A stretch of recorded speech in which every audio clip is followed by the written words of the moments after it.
حضرات محترم، ہم نے ابھی جس آیت مبارکہ کا تلاوت کا شرف حاصل کیا ہے، سورہ نور کی آیت نمبر 12 ہے، اور ہم اسی پر انشاءاللہ گفتگو کریں گے۔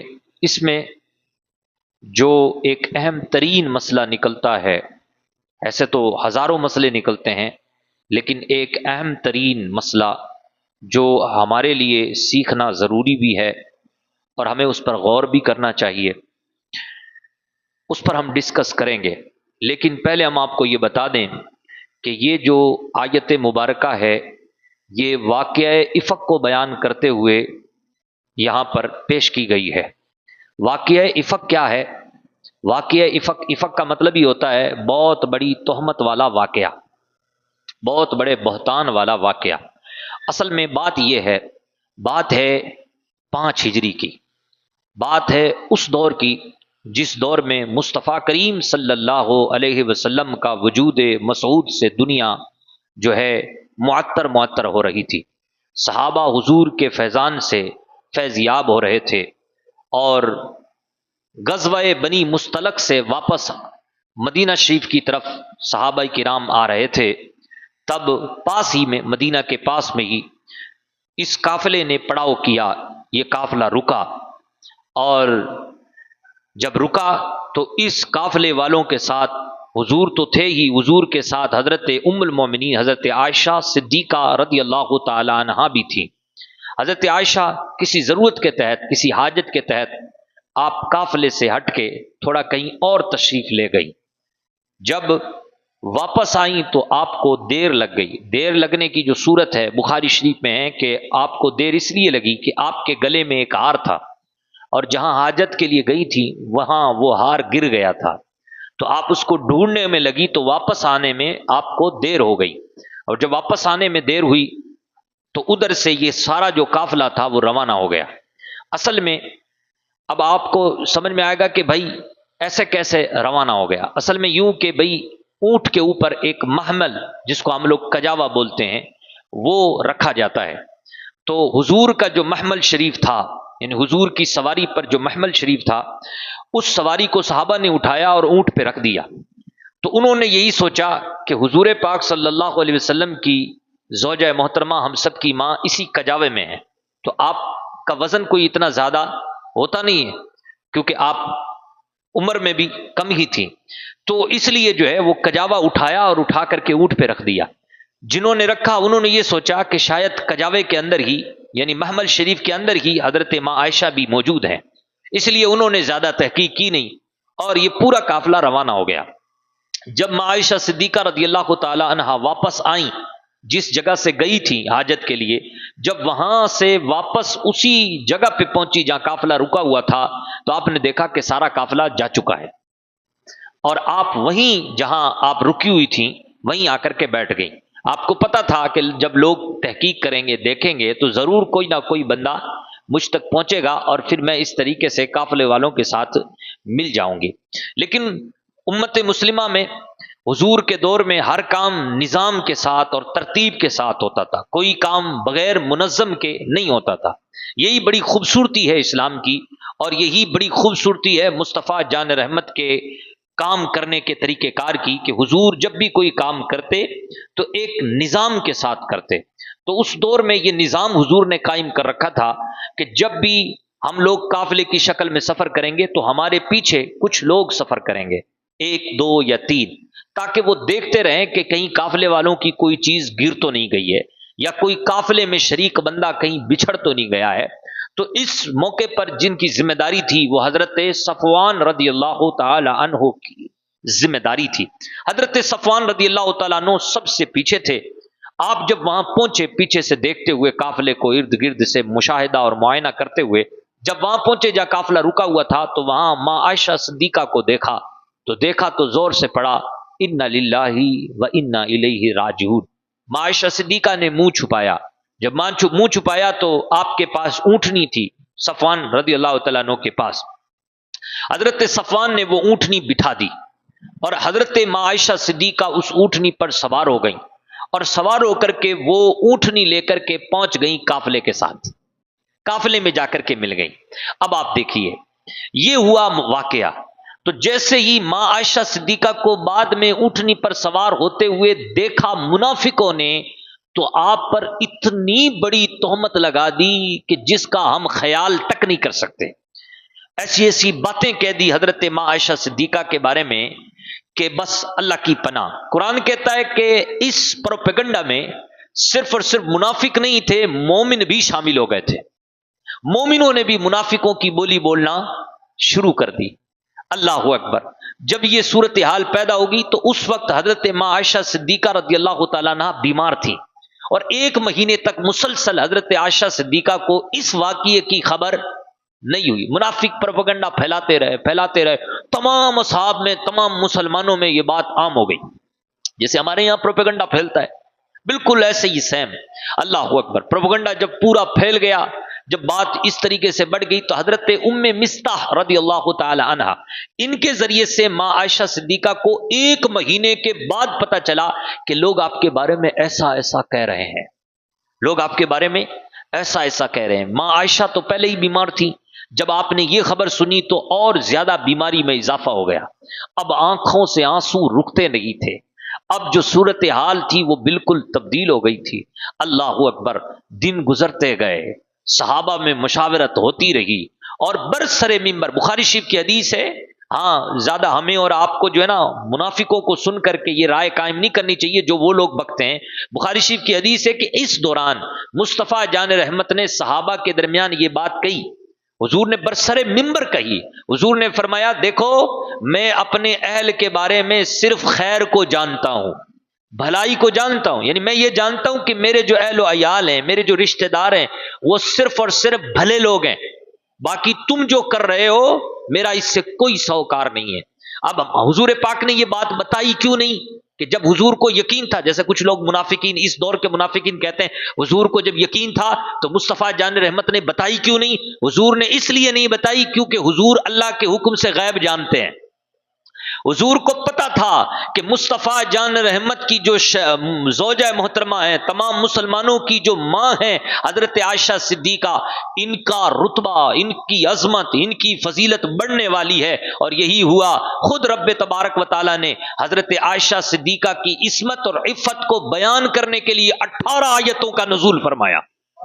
18 آیتیں جس میں حضرت عائشہ کی تعریف کی گئی، اور حضرت عائشہ کے خلاف جنہوں نے پروپیگنڈا کیا اس کی مذمت بیان کی گئی، جنہوں نے ان کا ساتھ دیا ان کی بھی مذمت بیان کی گئی، اور حضرت عائشہ صدیقہ کی خوب تعریف کی گئی، خوب سراہایا گیا۔ عزیزان محترم، حضور کو علم تھا، اس لیے حضور نے یہ یقین کے ساتھ، یعنی یہ نہیں کہا، بلکہ حضور نے یہاں تک تو کہا کہ دیکھو میں اپنے اہل کے بارے میں صرف خیر جانتا ہوں، میں اس کے علاوہ اور کچھ نہیں جانتا ہوں۔ دیگر صحابہ کی کیا رائے تھی؟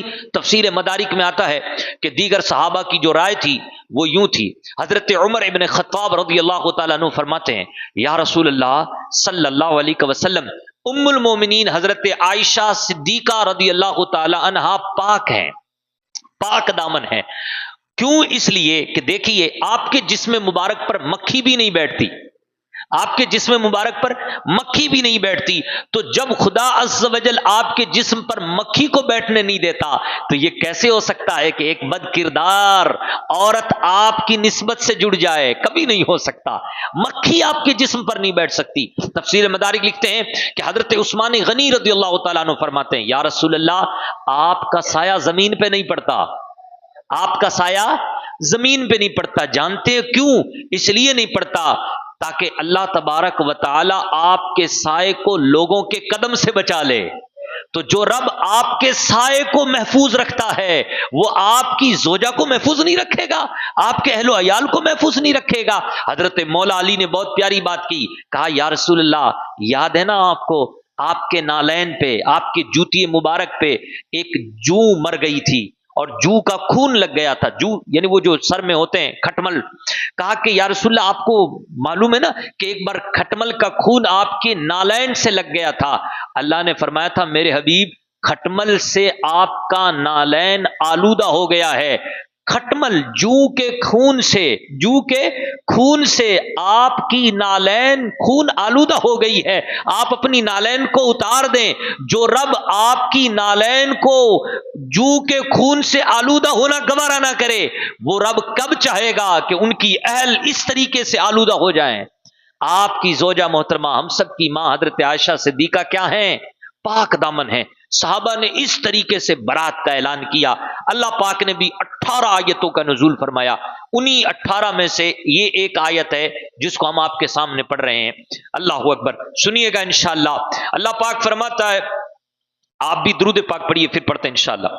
اللہم صلی علی سیدنا و مولانا محمد وعلی آل محمد و اصحابہ اجمعین۔ اللہ پاک فرماتا ہے، لولا اذ سمعتموہ ظن المؤمنون والمؤمنات بأنفسهم خیرا وقالوا هذا افک مبین۔ اللہ فرماتا ہے کیوں نہیں ہوا ایسا کیوں نہیں ہوا جب انہوں نے سنا تھا یعنی یہ بات جب سنی تھی تو مسلمان مردوں کو اور مسلمان عورتوں کو اپنوں کے بارے میں اچھا گمان کرنا چاہیے تھا۔ ایسا کیوں نہیں ہوا کہ مسلمان مرد اور مسلمان عورتوں نے جب یہ بات سنی ماں عائشہ کے بارے میں تو پھر ان کو کیا کرنا تھا؟ اپنوں کے بارے میں بِأَنفُسِهِمْ کہا ہے، تمہاری اس کی اور ایک اور تعویل بِأَنفُسِهِمْ کہا ہے، یعنی جو تمہاری جانوں سے زیادہ قریب ہے اس کے بارے میں تمہیں اچھا گمان کرنا تھا۔ ایسا کیوں نہیں ہوا؟ اور یہ لوگ کہتے ایسا کیا کہتے؟ ہَذَا إِفْكٌ مُبِينٌ، یہ تو کھلا بہتان ہے، یہ تو کھلا کیا ہے؟ تہمت ہے۔ عزیزان محترم، یہ آیت مبارکہ جو ہے نا، تمام مفسرین نے لکھا ہے، امام خازن نے لکھا ہے، ہمارے اردو کے حضرت صدر الافاضل علامہ نعیم الدین مراد آبادی نے لکھا ہے کہ اس آیت مبارکہ سے تمام مسلمانوں کے بارے میں ایک حکم بیان کیا جا رہا ہے۔ بے شک یہ آیت مبارکہ حضرت ماں عائشہ صدیقہ رضی اللہ تعالیٰ عنہ کی پاک دامنی کو بیان کرنے کے لیے نازل ہوئی ہے، لیکن اس آیت مبارکہ سے مطلقاً ایک حکم دیا جا رہا ہے۔ وہ کیا؟ کہ جب تم کسی مسلمان کے بارے میں کوئی بات سنو اور ایسی بات سنو کہ جس بات کا وہ اپنی زبان سے اقرار نہ کرے، تو پھر تمہیں چاہیے کہ تم یہ کہو یہ تہمت ہے۔ ہو سکتا ہے کہ یہ تہمت ہے، ہو سکتا ہے کہ یہ اصل میں جھوٹا افطرا ہو، وہ تو حاجی ہے، وہ تو نمازی ہے، وہ تو ہمارے ساتھ اٹھنے بیٹھنے والا کلمے کا شریک بھائی ہے، ایسا کہو اور ان کے بارے میں اچھا گمان رکھو۔ یہ حکم ہمیں دیا جا رہا ہے کہ اے مسلمانوں، جب تم کسی مسلمان کے بارے میں ایسی کوئی بات سنو کہ جس کے گناہ پر تم گواہ نہیں ہو، تو تمہیں چاہیے کہ تم اس کے بارے میں کیا کرو؟ اچھا گمان رکھو، اور اچھا گمان رکھتے ہوئے تم یہ کہو کہ یہ تو کھلا بہتان ہے، ہم نے تو اس کو ایسا کرتے ہوئے نہیں دیکھا۔ یعنی گویا کہ اس آیت مبارکہ سے ہمیں یہ کہا جا رہا ہے کہ تم حسن ظن رکھو۔ حسن ظن کسے کہتے ہیں؟ حسن ظن اسے کہتے ہیں کہ آپ کسی مسلمان کے پوشیدہ معاملے کو نہیں جانتے، اور آپ تک اگر کسی مسلمان کے خفیہ کوئی معاملہ کوئی پہنچاتا ہے تو آپ اس پر یقین نہ کریں، بلکہ آپ یہ کہیں کہ یہ کھلا بہتان ہے، اور آپ اس کے بارے میں اچھا گمان رکھیں۔ اب آپ کہیں گے کہ یہ کب تک رکھیں اچھا گمان؟ تو امام غزالی نے بہت اچھی بات لکھی ہے، سنیے گا۔ امام غزالی لکھتے ہیں کہ مسلمانوں کے بارے میں اچھا گمان رکھو، اور یہاں تک رکھو اچھا گمان، ان کے بارے میں اچھا گمان رکھو، اور یہاں تک رکھو کہ اگر کسی کے منہ سے شراب کی بو آ رہی ہو، اگر کسی کے منہ سے شراب کی بو آ رہی ہو تو اسے شرابی مت کہو جب تک کہ وہ شراب پینے کا اقرار نہیں کر لیتا۔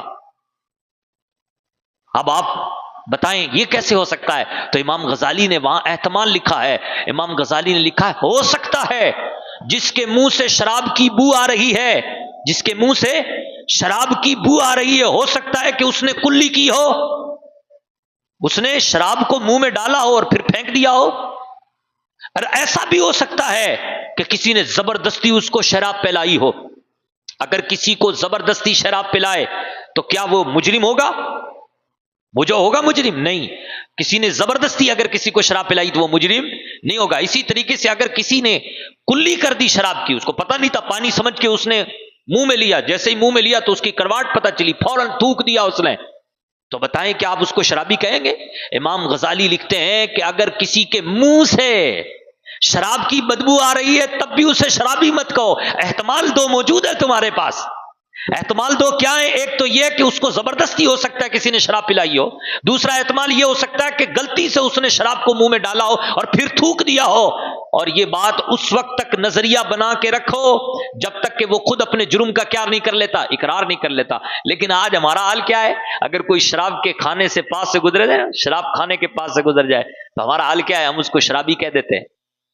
ہم اس کو کیا کہہ دیتے ہیں؟ شرابی کہہ دیتے ہیں.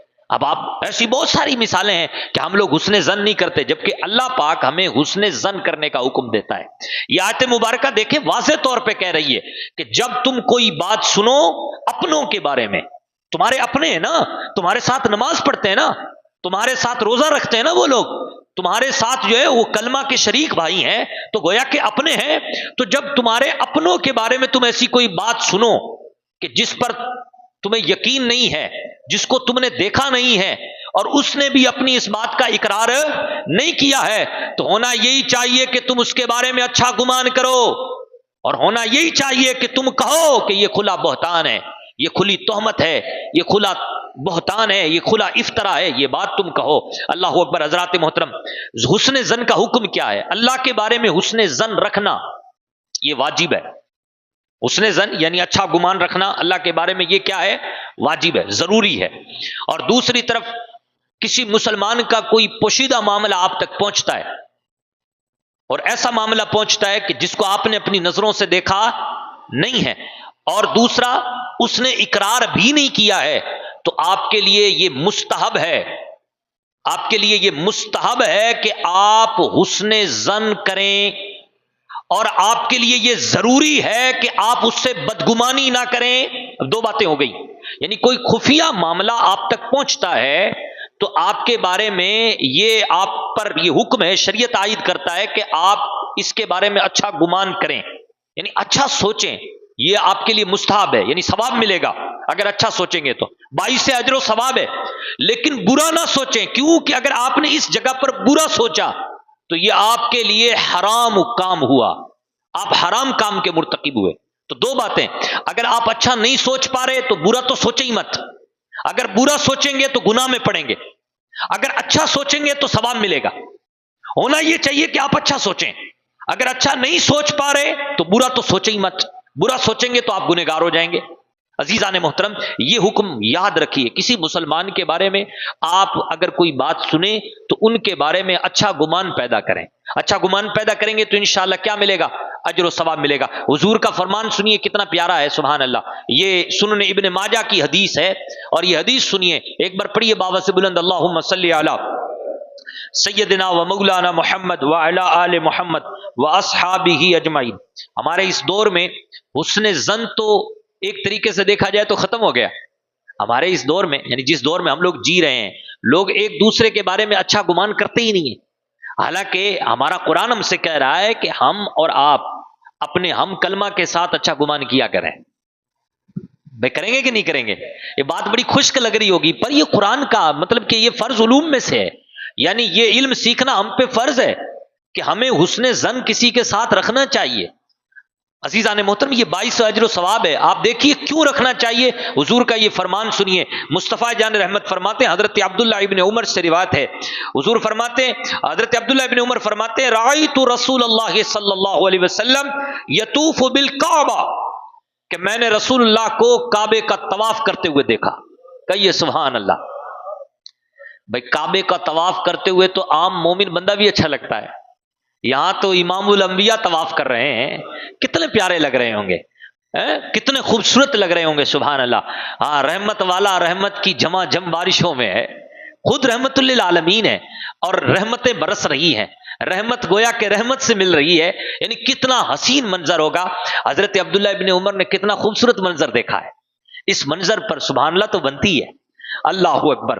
تو فرمایا کہ میں نے حضور کو کعبے کا طواف کرتے ہوئے دیکھا. پھر کیا ہوا؟ وَيَقُول، میں نے دیکھا حضور خانہ کعبہ کا طواف کر رہے ہیں اور پھر کعبے سے کہہ رہے ہیں، کیا کہہ رہے ہیں؟ کعبے سے کہہ رہے ہیں ما اطیبکی واطیب ریحکی، اے میرے کعبے تو کتنا پاکیزہ ہے، اے میرے خانہ کعبہ تو کتنا ستھرا ہے، کتنا پاکیزہ ہے، تیری خوشبو کتنی پاکیزہ ہے۔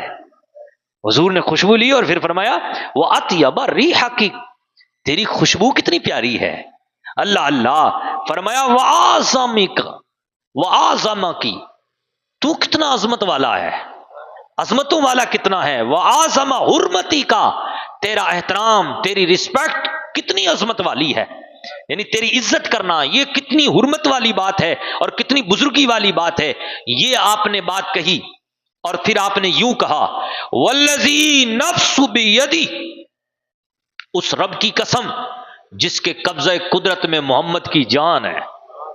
خانہ کعبہ سے پہلے تو کہتے تو کتنا پاکیزہ ہے، تیری خوشبو کتنی پاکیزہ ہے، پھر کہتے ہیں تو کتنا عظمت والا ہے، پھر کہتے ہیں واہ کعبہ واہ، تیری عزت کرنا کتنی بزرگی والا کام ہے، اور پھر کہتے ہیں والذی نفس محمد بیدی، اس رب کی قسم جس کے قبضہ قدرت میں محمد کی جان ہے۔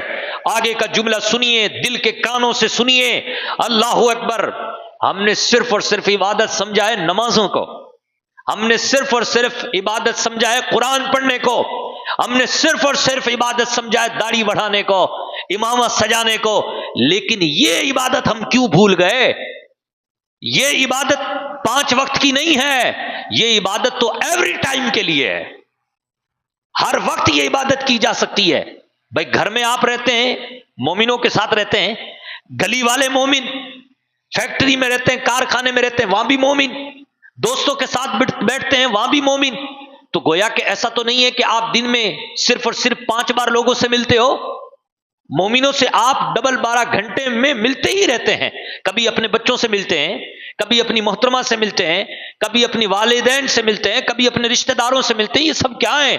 یہ سب مومن ہیں۔ اللہ اکبر، اللہ اکبر۔ حضور کا فرمان سنیے، حضور نے فرمایا اس ذات کی قسم جس کے قبضہ قدرت میں محمد کی جان ہے، لحرمت المؤمن اعظم عند اللہ حرمت من کی مالہ و دمہ وان نظن بہ الا خیرا۔ حضور نے فرمایا اس کی قسم، اس رب کی قسم جس کے قبضہ قدرت میں محمد کی جان ہے، اے کعبہ، ایک مومن کی عزت، ایک مومن کا احترام، ایک مومن کی عظمت، ایک اس کا احترام اللہ کے نزدیک، بلکہ اس کا مال، اس کی عزت، اس کے خون کی عزت، اور اس کے ساتھ حسن سلوک، حسن ظن، اچھا گمان کرنے کا احترام اللہ کی نزدیک اے خانہ کعبہ تجھ سے کئی بڑھ کر کے ہے، تجھ سے بڑھ کر کے ہے۔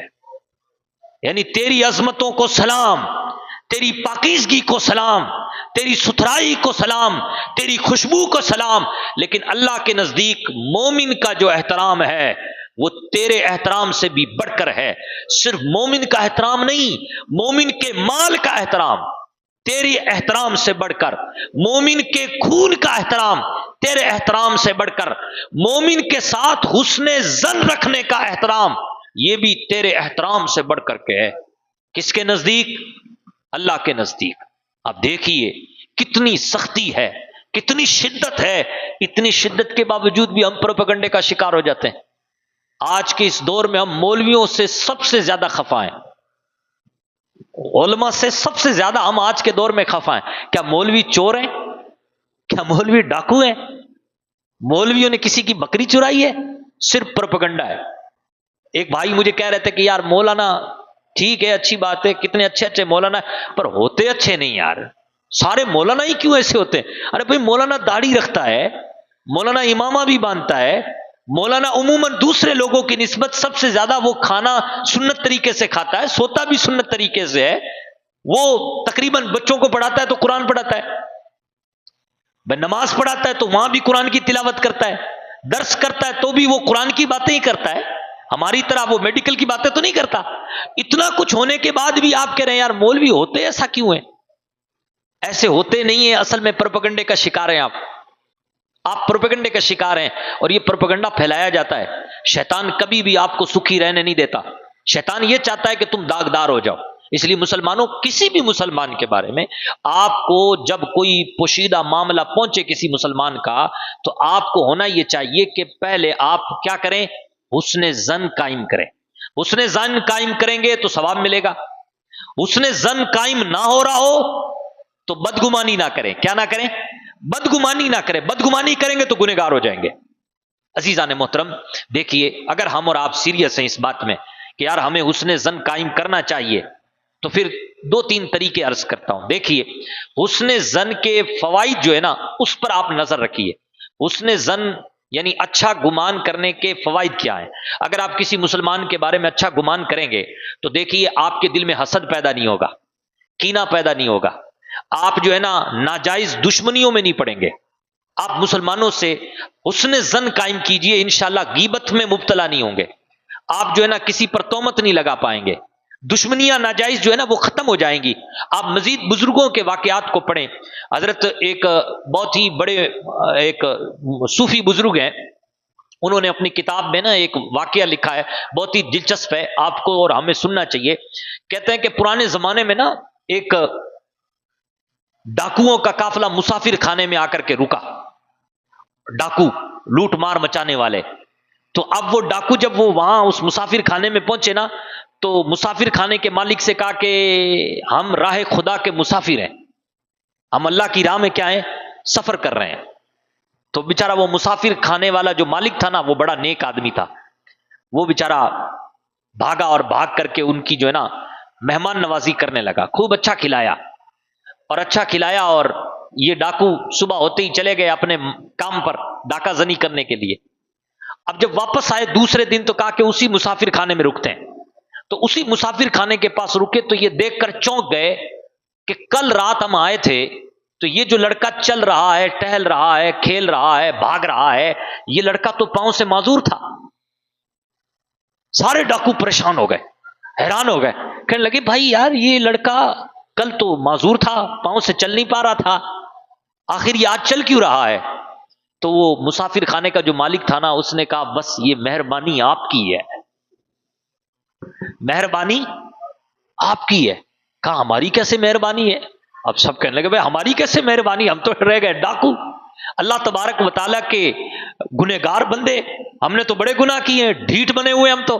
کہا وہ کیسے؟ کہا کہ دیکھو تم راہ خدا کے مسافر ہو اور تم نے یہاں کھانا کھایا، تمہارا جو کھانا تھا اس میں سے کچھ کھانا بچ گیا تھا، میں نے وہی بچا ہوا کھانا اس نیت سے کھلایا تاکہ میرے بچے کو شفا مل جائے، میں نے وہ بچا ہوا کھانا اپنے بچے کو کھلایا تو اس کھانے کی وجہ سے میرا بچہ صحیح و سلامت ہو گیا۔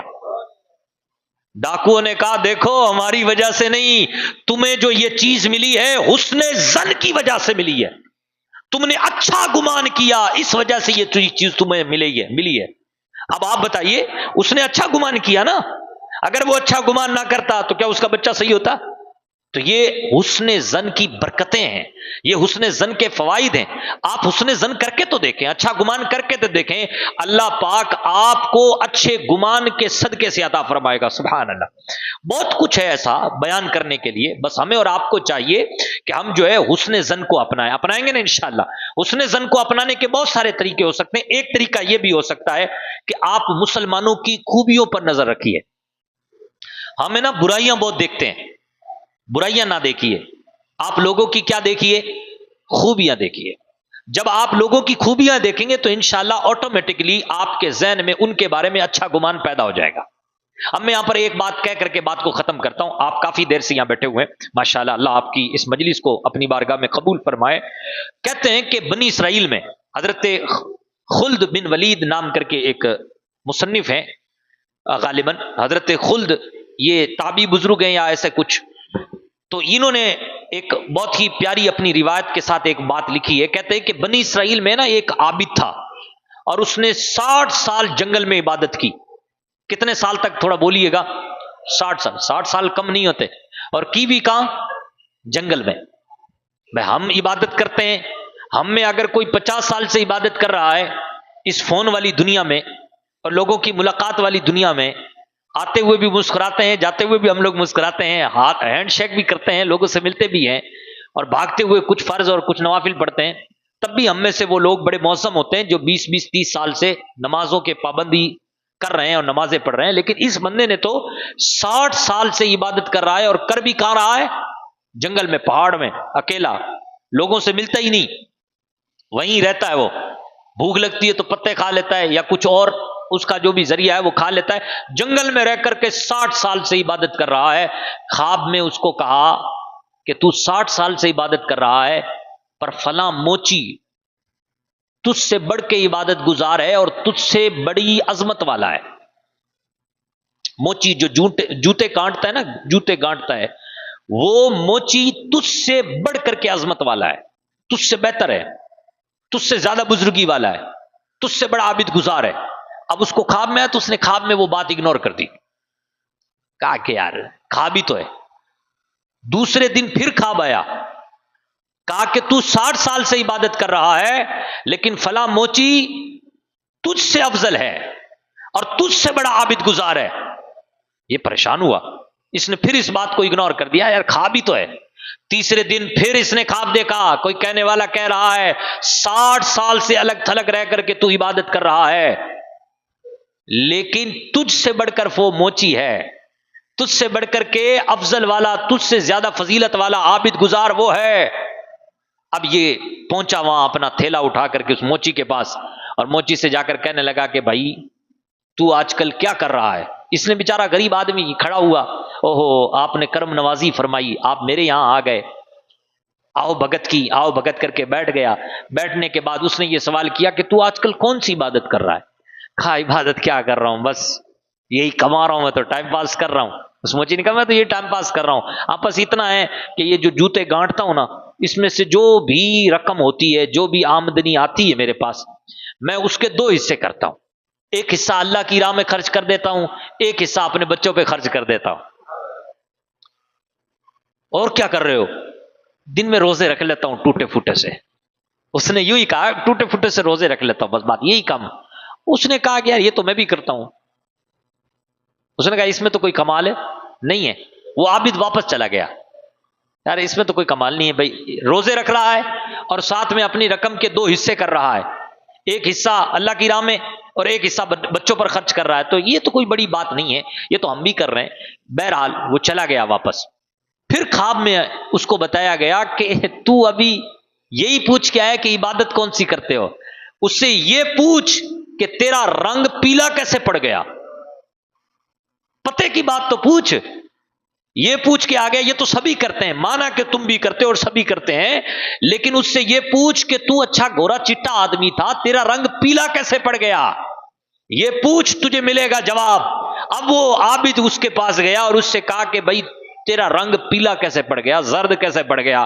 اس نے کہا اصل میں اب آپ نے پوچھ لیا تو بتا رہا ہوں، میں جب بھی کسی مسلمان سے ملتا ہوں نا تو مجھے وہ مسلمان جنتی لگتا ہے، اور اندر سے اٹھتے ہیں ولولے، اندر سے اٹھتے ہیں ہچکولے، ہائے ہائے یہ مسلمان تو جنتی ہے، تو جہنمی لگتا ہے۔ اپنے آپ کو ملامت کرتا ہوں، یعنی جب بھی کسی کو دیکھتا ہوں تو مجھے وہ بندہ لگتا ہے کہ یہ تو جنت میں جائے گا، تیرا کیا ہوگا، تو جہنم میں جائے گا لگتا ہے، تیرا تو پتہ ہی نہیں ہے تو کہاں جائے گا۔ کہ بس اسی غم میں مبتلا ہو جاتا ہوں، یہ سب جنت میں جائیں گے، اے میرے اللہ میں جہنم میں گیا تو میرا کیا بنے گا؟ یعنی سب کے بارے میں یہ گمان کرنا کہ یہ سب جنتی ہے، اللہ کو یہ پسند ہے، اس لیے 60 سال کی عبادت کرنے والے سے بھی یہ موچی سب سے بہتر ہے اور افضل ہے۔ اب آپ دیکھیے تو صحیح حسن ظن کی برکتیں کیا کیا ہیں۔ اس لیے ہم سب کو چاہیے کہ ہم اچھا گمان کریں گے نا انشاءاللہ۔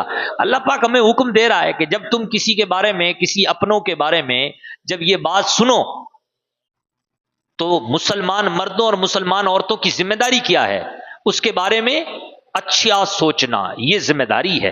اچھا سوچو گے تو ثواب ملے گا، بلکہ تمہیں کہنا چاہیے ھذا افک مبین، یہ کھلا بہتان